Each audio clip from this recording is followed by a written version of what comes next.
Infotainment ukamva sasi kulira choncho ndekuti umaziwa kuti nkhani za msanguluso zabwera. Tikuzeni kuti kunali chani nkhani za msanguluso komanso kukhaleso chani nkhani za msanguluso, and you're with me, Sam Banda Jr. In this edition, we look at Miss Deaf as well as Miss Deaf Africa as well as Miss Deaf Malawi, who shares more on her office of experience on what's going on in her two respective offices she's holding, what has been going on, and we had a time to speak to her to hear what she's up to. And again, veteran musician Ben Mangamba is back with live acts. She is holding more, he's holding more shows coming up. So we also spoke to Kosten Mapemba of Kosten Customs and Clearing. They are sponsoring Ben Mangamba. So we've got more to look forward to that. And again, musician Chico Karilani laid to rest in Blantyre. We've got lots more to tell you in Infotainment, a basket full of arts and entertainment. All you can do is stay right there as I bring you more in Infotainment, a basket full of arts and entertainment.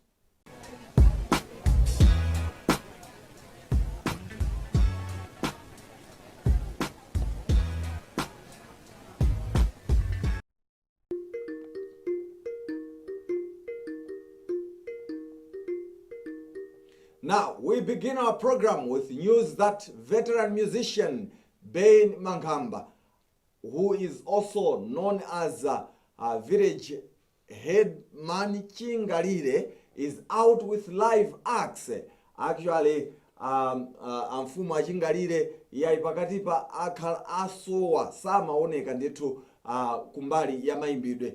Mwina anali frustrated ndi zochitika pa music market kunena kuti zinthu sizikuyenda bwino, koma pano abwereranso mchimake akuti azichitachita mashowa moti iyayi weekend imeneyi kuli mkoke ku Blantyre komanso kwawo kuchingalire akhale ndithu ndi mashow. Amene achitisa zonsezi kuti iyayi iwo abwererenso mchimake ndi Kosten Customs and Clearing, amenewa abwera poyera kuti iyayi ife tiathandiza amfumu achingalire kuti zonse ziyende bwino. Ben Mangamba has been doing quite a lot in terms of winning awards in the past years, and now he's back, and we're looking forward to have more of his shows. We caught up with Kosten Mapemba to tell us more on why they decided to sponsor Ben Mangamba, as well as some of the programs they have on the ground. Looking forward to the performances of Ben Mangamba. Let's hear from Kosten Clearings. Samai kengeza pakamu bakoswa mai mwana wanu apodwabu. Samai kengeza pakamu bakoswa mai mwana wanu apodwabu. Chuma ni sampa mwana wanu apodwabu. Umpawi ni sampa so mwana wanu apodwabu.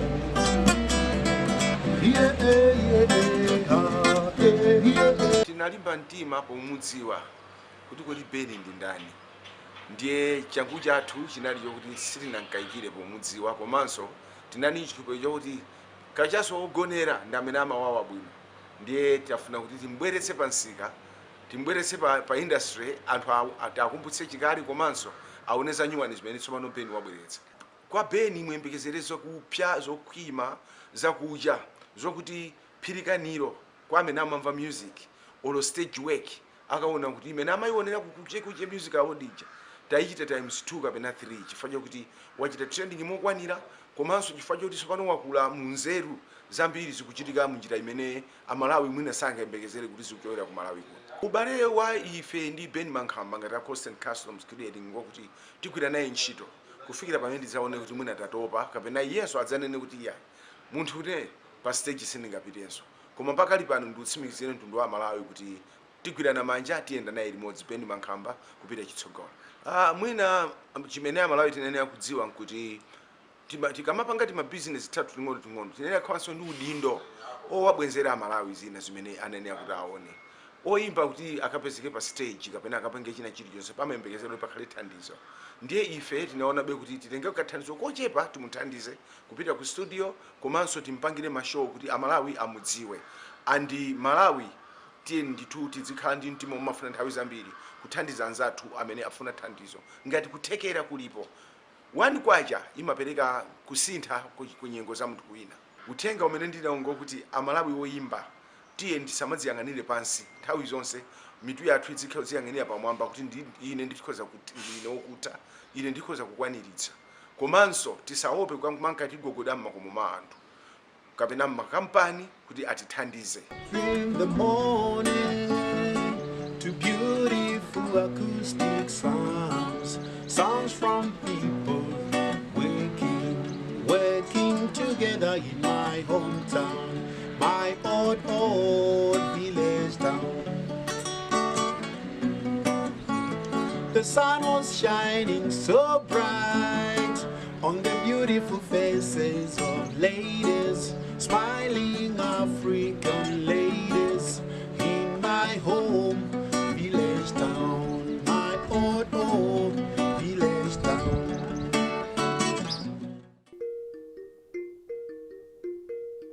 Yeah, that's Kosten Mapemba. They are from Kosten Customs and Clearing, telling us why they decided to sponsor Ben Mankamba, and he spoke highly on the experience of Ben Mankamba.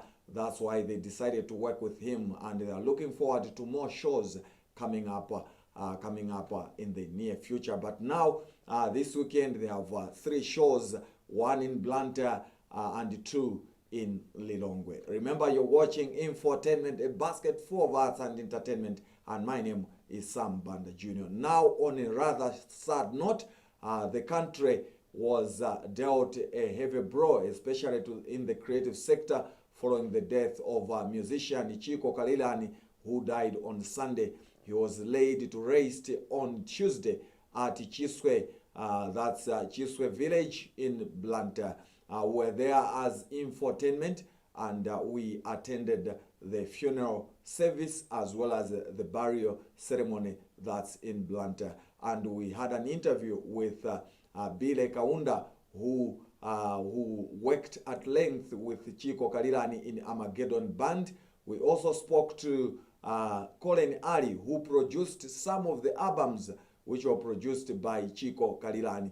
Chiko Kalilani was filmed actually for songs such as Ajitegere as well as Garu Amlume.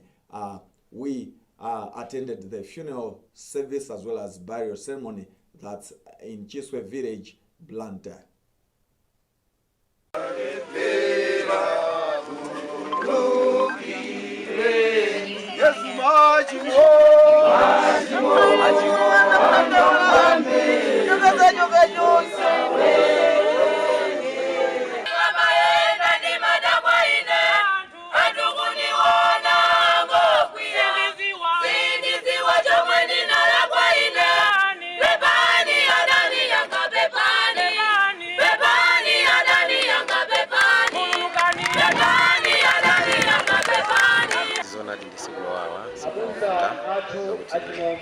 ndilovuta kuti mvesesa amene amadziwa masiku amene wamvesesa ndimene wake khamu wa amene anakonza kuti chinthu chimenechi titera kudzadusa mutosi kwa ife kwa umunthu chinthu chowawa choswa mtima chimene chatibalalisa sitidziwa kuti ana asabalira bwanji tiasema bwanji kwa sauti tingasire munthu mmodzi watu sautirang'anirana kuchimona kuchikazi chikuona sikuti anali ngati oimba msanga chabe anali mene kuchimona patinakwatira iye anakwatira nisha kani kalirani anakwatira sheri amene ali tinavuma cousins. Ndizamukumbukira Chiko ndi monga ngati close friend komanso brother kubanja chifukwa tachita zambiri limodzi kuchokera pa nthawi imene nachoka kusembani zafika tapanga pandi.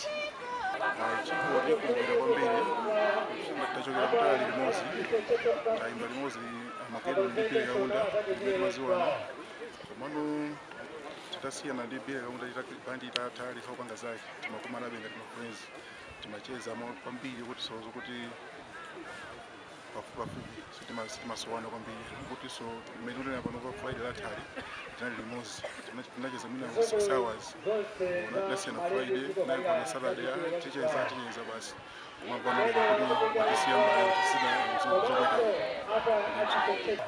ana ndio so bwana Chiko kuti maba musa ake usambo ndajambwa ndine apaso mimi macheza Friday ndota kuti tapeka imwe inake kuti mupange ku single tisayiwalike sango yalikirako kuti mimi kunena pamene mandi amini zulu kuzibamba kwa jambwa single basi meza chitikira kuza Mulungu atenga mmene akuzera Mulungu chokera kumwamba atsike mphepo zonse zinayi nalengeze chitetezo malo amenewa kufikira tupiri silipangidwanso tampa kufikira tsiku limene muzalizuse kuzavalanso mzimu wake muzina la Atate Mwana ndi Mzimu Woyera. May the soul of Chiko Kalilani rest in peace. He was born in 1974 and is survived by a wife and 3 children. On the same story, but rather on another story, musician Isaac Mkukupa was laid to rest, that's in United Kingdom, on Thursday. He died last month, and he's one of the musicians who has raised the profile of jazz in the country, and he worked with a number of musicians. May the souls of Chiko Kalilani as well as Isaac Mkukupa rest in peace. Now, continuing with our program, this time around we move on to drama. A youthful group all the way from Cholo, Cholo district, known as Drama Gigs, staged a play titled Save the Date at Jacaranda Cultural Center in Blantyre, on a platform known as the theater in Mandala. It was the first time for them to perform at theater in Mandala, and they did quite well. They have more to work on, but the challenging fact was that they received a poor audience. But this did not put them away, because they did quite well in terms of showing the best of their skills. At the end of the performance, we spoke to the director of the play, that's Ngwenya Mankata. We also spoke to one of the actresses, that's Sarah Tomu, and we also spoke to the host of the event, that's one of the directors who was basically working on the play itself. So we also spoke to him. Let's hear from the 3. One girl for me now. Calling at him legend and sakandeka. We're goes, imani pose. Inundan ko sweat and banana chimos. I failed to wait the love of my life due to my own foolishness. I kept along playing with all these girls, as you have rightly put it. I really wanted to tie the holy lyrics. I made and fell for Prince. He was another real handsome. I loved him with almighty me. I felt great. It was like much fun. It's my first time being here. Okay, I mean like my second time. The second time I was here when I wanted to watch some production whatsoever. Then this is my first time acting on stage. I can't express it because it's really fun and it's really great. Yes, I will, because you've heard someone talking more like your production is better. Since it's your first time whatsoever, come on, but I will, and till I reach that point, I will.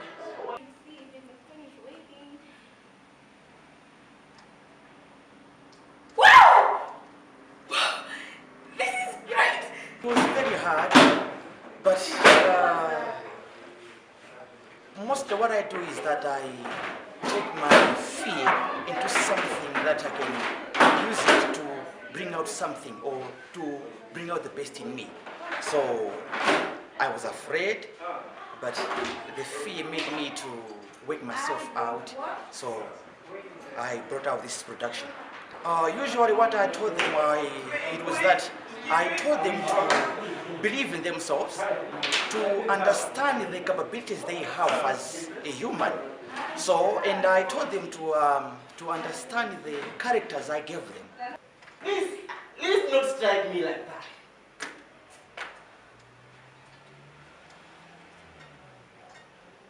I blame myself for not taking Lizzie's number. At least I would have took her number. At first, I should recommend the drama jigs. They are just kids, young ones. Most of the numbers, they are teenagers. But for a start, I think I can recommend everybody they've studied well. And I see potential in them. All they need is just support from my regions and the people who are already in this industry. It was pre-honeymoon. Oh. I silently keep that smile and offer my gratitude to Joe. For he was the one who insisted I should come along with my husband to me. And his wife fell out for a few photos just to set up the mood of my wedding. Wow. What a night it was.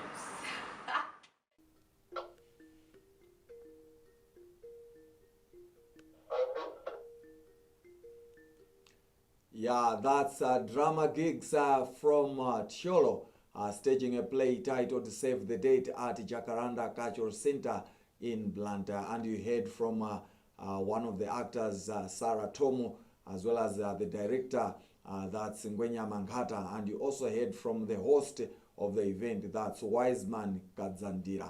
Continuing with our program, and this time around we're moving from drama, we go on to music. And musician Nepman of the Nalero fame has organized shows. This weekend there's one show at Ozone Refreshment Center in Blantyre, and we caught up with him to tell us more about the show, where he'll be coming face to face with black missionaries, and we also try to find out what he has been doing basically in terms of new projects. Let's hear from Nepman. Yeah, man. Ngoma ya defia chimfana chomwe chija chosakwiya fusaneri yakrali yandi maria azakuza defia ndi chiwaliya. Yeah, man, it's your boy Nepia de Philadelphia. Maimbidwe etu akuenda kuno bwino ngoti COVID-19 ndimene akangata tisokoneza pang'ono ndeti nakangata zizirabe koma panopa ndende mmene zikuonekeramo zikuoneka kuti tibwerereso basi. Tinakhuzika sinanga mashow sizimachitika kuti tipange izi zambiri ntchito ife timadalira music ndi makhazo kuti no ngati siri kumenya mashow ndiye kuti no apo takhala pasi basi ndoti kumadalira tima business ting'ono. Iya papa ife timakhala usangalalo ndi sinanga timazozota anaje ku nyumbako. Tundenda konzano mashow nokuti timenye mashow angapo monga Philadelphia movement ndatenga black missionaries Zembani ajina Anthony Makondesa kuti anthu akasangalale ku Ozone pa 26 Sunday lomwe likubwera. Show imene tinayikonza cholinga choti anthu a Blantyre muno asasowe kopita Sunday akapezebe kosangalala. Kuti anthu akamvera sound yabwino akaonesa kuti a Nepman odi movement yawo ikuyenda bwanji pamene atakayankhule nokuti yayi mwatikonzera zinthu zabwino ndithu ndipo zikakhaza pamwamba. And I promise. Imakonza kumongota makhala underground nthawi zambiri chifukwa ndabwera nopoyera noti anthu azidziwa ndine wazembani omweja komano pambali panso ndimatha kupanga mashow angaso. Sizisokoneza chifukwa yake Zembani yonso ndalitengapo kuti khale pompo. Pano pati muyang'anire chifukwa choti ndatulutsa masingo awiri amene akhala kutuluka wiki yamawa tatu yamba badangu ina doko 10 de nyimbo zimene zizi anthu avina December uno ndithu ya maplani ndambiri tufuna tithandize kumbira zinyamata mwina anthu amadabwa Nepman ngoda ngoimba ndi uyu angoimba ndi uyu ife siti tichoncho timayimba ndi inalenso pangi kuti pamawa ana omwewa ndi amene azathandizenso azafotokoza bwinobwino zambiri ya ife sinanga kunali anthu ambiri kunali achina Vic Male anapita koma anatisira mawu timamverabe ayina Bob Male anatisira mawu timamverabe ifenso kuzakhaza kuti ndizolandirana zinthuzi anthu enaso azafotokoza za ife to. Ya lero lino ndi ngoma simfuna gitara ningofuna ngoma nyimbo ya lero lino ndi ngoma ya lero lino ndi ngoma muzaka. ya mnyamata ameneyo Nepman iyayi ali ndi mdaliso wa mawu amphamvu antheteme akutiuza zambiri za phwando la mayimbidwe limene likuchitika ndithu weekend ino ku Ozone Refreshment Center ku Blantyre kukumana maso ndi maso ndi Black Missionaries komanso kunena zambiri zokhuzana ndi mayimbidwe ake. Kupitirira zikuoneka kuti iyayi tili mu sama sama ndithu nyengo ya dzuwa kuoneka kuti iyayi kunja kwacha mashow akubwera. Blantyre Summer Party imene yakhala ikuchitika ndithu Blantyre muno imeneyi ili ndithu ikubwera weekend imeneyi ndipo mbuyo mu inachitikira ku Njamba kenako ku Scholars pano ili ku The Dominics weekend ino ndi ayambe ndi pre-party kenako kubwera ndi main course. Kwa ino amene ndithu mmakonda zochitika tinakumana ndi mmodzi mwa akuluakulu amene ndithu amayendesa nawo phwando limene la Blantyre Summer Party kuchokera ku 579 amene ndi Kingsley amene akutifotokozera zambiri za Blantyre Summer Party. Kodada iyamba chifukwa chani akufuna atatani komanso phwando la chaka chino kuli ndani vena amene akhale akutisangalatsa kumene kutimve kuchokera kwa Kingsley.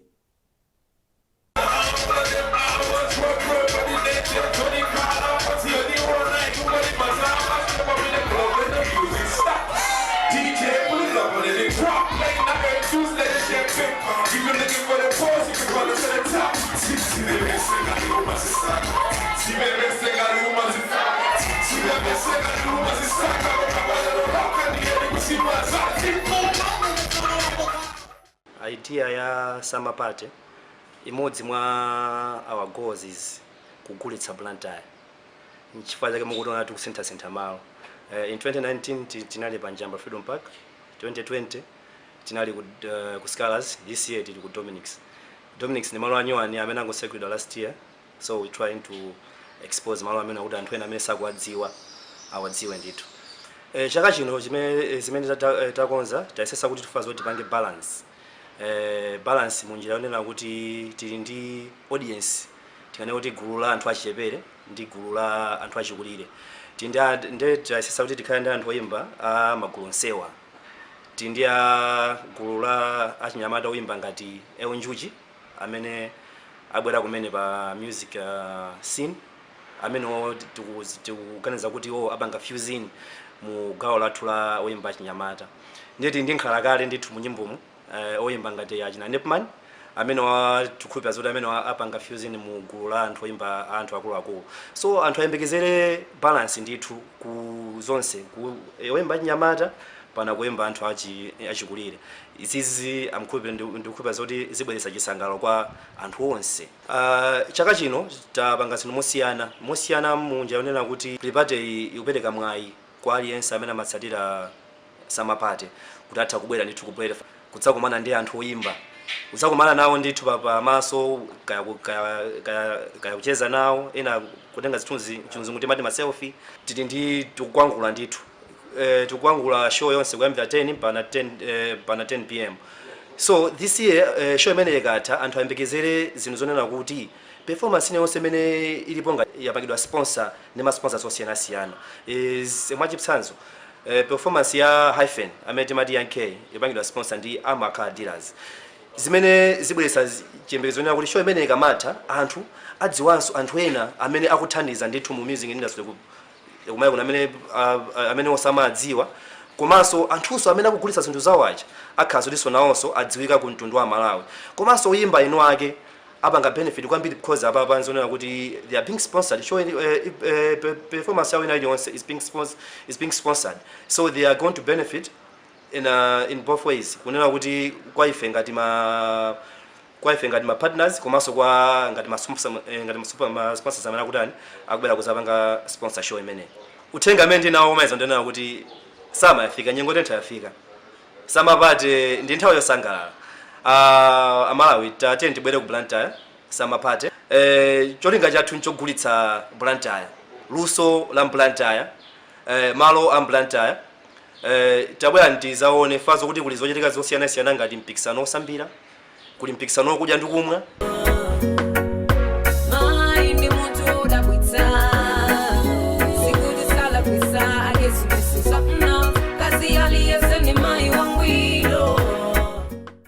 that's that about the Blantyre Summer Party. Now, moving on, Chimwemwe Kamkwamba holds 2 offices. That's the Miss Deaf Africa as well as Miss Deaf Malawi. We caught up with her just to find out how she's doing and how she's working on the 2 offices. We hear from Chimwemwe Kamkwamba. The experience has been great for us. So the COVID thing, that's the one is into, but then it's a good experience to have this crown in Malawi. It's a very good experience, and I'm just enjoying it. And looking forward to doing more in the country. On international, I haven't done much. And on local, on national level, I have done a few things, like I have visited some schools, donated some certain things in different schools and all that. But also, it hasn't been easy, honestly. And in terms of sponsorship, in terms of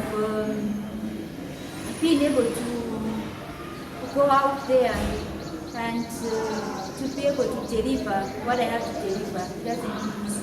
Because I had to have people to back me up. I had to have the office to be with me.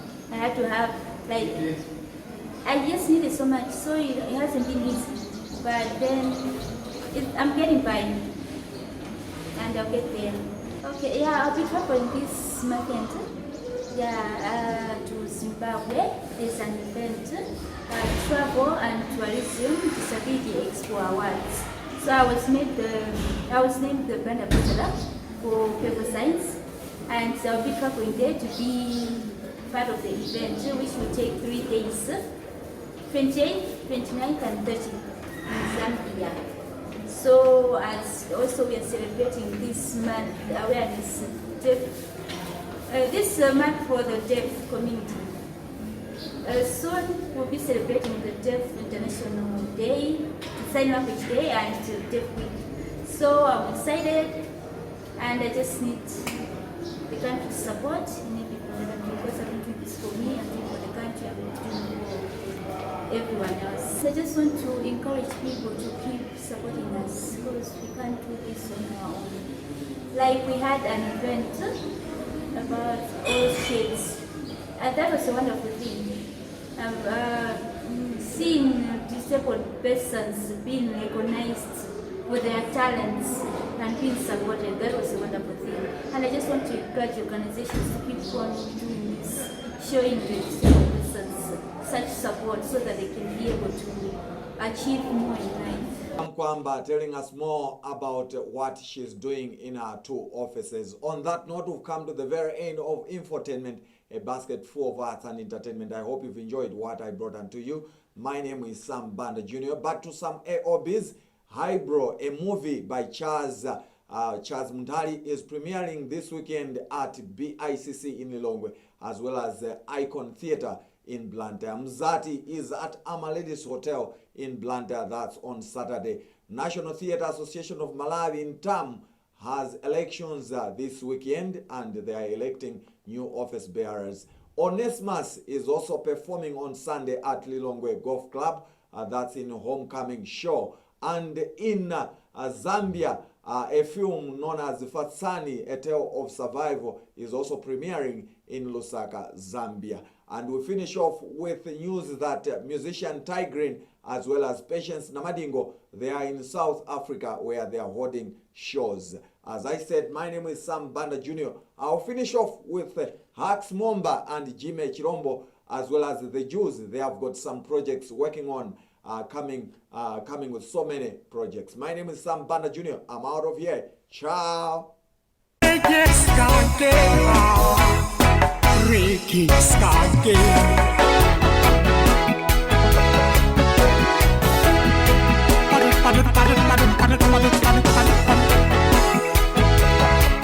Righteousness. Once upon a reggae, living a reggae skanky. Reggae skanky, reggae skanky, reggae skanky. Once upon a music, we don't need reggae skanky. skanke, reggae ska. Also for the reggae, even a reggae skanke. Reggae skanke, reggae skanke, reggae ska. Also for the music, we need reggae skanke. Maimbidwa kuenda bwino kwambiriso oti metu kamba pano ngati the Juice Band ikubwera ndi mashows komanso ndi masingles amene atulutsidwa. Tinachiona kuti choyamba tisanabwere mashow chifukwa mashow tikuyamba ndithu mwezi omwe uno, ndiye tinaona kuti okay tisanabwere kuzamba mashow tibweresenso ndi masingles, ndiye anthu ayembekezera kuti akulandira nyimbo za masingles kuchokera ku the Juice Band kumene kukutuluka masingles kuchokera mwa Jimmy Chilombo amenenso ali mu Juice Band, Ax Momba amenenso ali mu Juice Band, ndiye tikuwatulutsa mene muli ndithu monga madziwa kuti the Juice Band imadziwika ndi chamba cha reggae, ndiye anthu ayembekezera kuti tibwesa jeni masingleziwo komanso for the first time for the Juice inakhaili ili quite zaka zambiri ikuyambaso mwezi umwe uno mashows.